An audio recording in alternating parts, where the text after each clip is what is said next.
Meantime, lots of questions this afternoon as to whether this Wisconsin judge had the right to block the state's controversial new union law. We told you earlier how this judge, Maryann Sumi, temporarily blocked the law stripping public employee unions of key collective bargaining rights. She's issued a temporary restraining order while the legal challenge plays out on the merits. It prevents the law effectively from going into effect until she considers in more detail that legal challenge filed against several Republican lawmakers who orchestrated the passage of this law last week. Joining me now, Jason Lewis, a syndicated radio host of The Jason Lewis Show and author of Power Divided is Power Checked, and Bernard Whitman, a Democratic strategist and a former President Clinton pollster. All right, gentlemen, so now you thought the battle was over? Think again.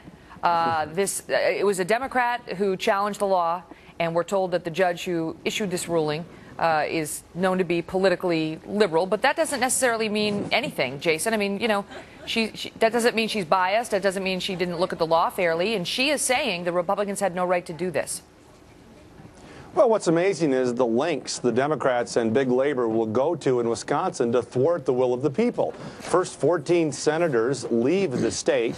Then a radio station in Milwaukee intercepts death threats to legislators. They start to surround the homes of legislators, and now they go to a judge yet once again to thwart self-government. I mean, I don't want to hear any more lectures about the will of the people, about democracy, about self-government coming from the big labor left in this country, because they are doing everything in their power to thwart it in Wisconsin. And I think that's going to resonate with the people of Wisconsin, and not a good way for the Democrats. Bernard, what do you make of it? Because I just read, actually, the judge's order. It's only one page, and she just says, look, for the reasons I stated at the hearing, I'm granting this, and we don't have the hearing transcript yet. But you know, I'll tell you, as a lawyer, I looked at this law, and it seems that when they're in special session in Wisconsin, they don't have to give any notice at all, and they gave 2 hours notice in this case. Jason, I don't know what planet you're on, because almost the majority of people in Wisconsin strongly disapprove of Governor Walker's action. By 2-1, the American people side with public workers over the Republicans trying to quash the union. So to suggest somehow that this is thwarting the will of the people, this judge actually is probably reading this on the letter of the law, but the side benefit is actually the will of the people is going to be carried out if she thwarts well, then let the will of the people manifest itself in a vote. Jason, quit trying to stop the vote, then. This was never about trying to close a budget hole, ever. This was about trying to score political points by slaying the unions. And look, I'm all in favor of responsible negotiation and making sure the public, the taxpayers, get the full value of public employees. But let's be clear. The unions were there on benefits. They were there on salaries. This was about taking away their rights. Nothing more separate Bernard, from the budget let's say that that's true. Okay, let's grant you that point for purposes of this debate. Okay, Jason, right? Let's say that's right. Why can't they do that?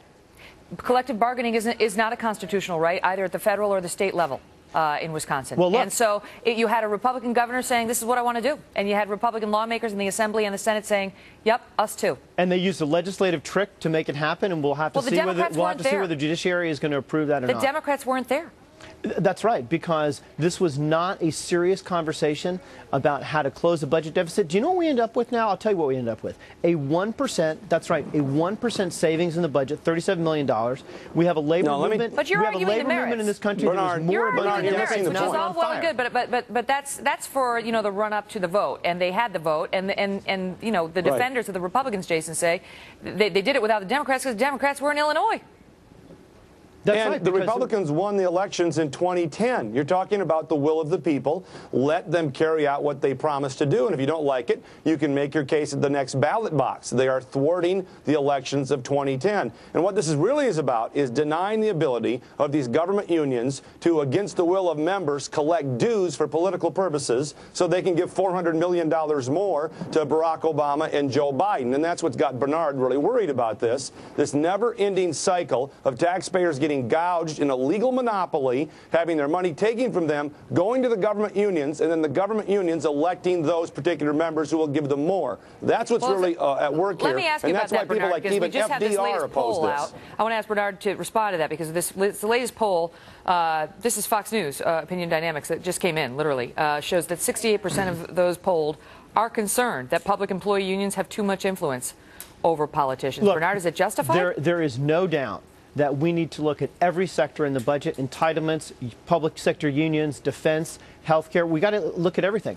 And like I said, I'm all in favor of ensuring that our elected leaders and our unions negotiate responsibly, but let's focus the matter on where the budget savings are going to be. That's in entitlements. That's in getting them to contribute more for their pensions, more for the healthcare. They're willing to do that. But you keep saying that. You keep saying that, but you can't force. But listen, you can't force the elected governor to do it the way you want him to do it, right? He gets in an office. If he stinks, Bernard, the Democrats then have to throw the bum out, right? Look, all I'm saying is actually, if I were advising the Republicans, I'd say this is great red meat for your base, but you have completely alienated all the independent voters, a significant portion of them, and you're underwater on this. This has energized Bernard, the state of Illinois. Let's get to the facts here.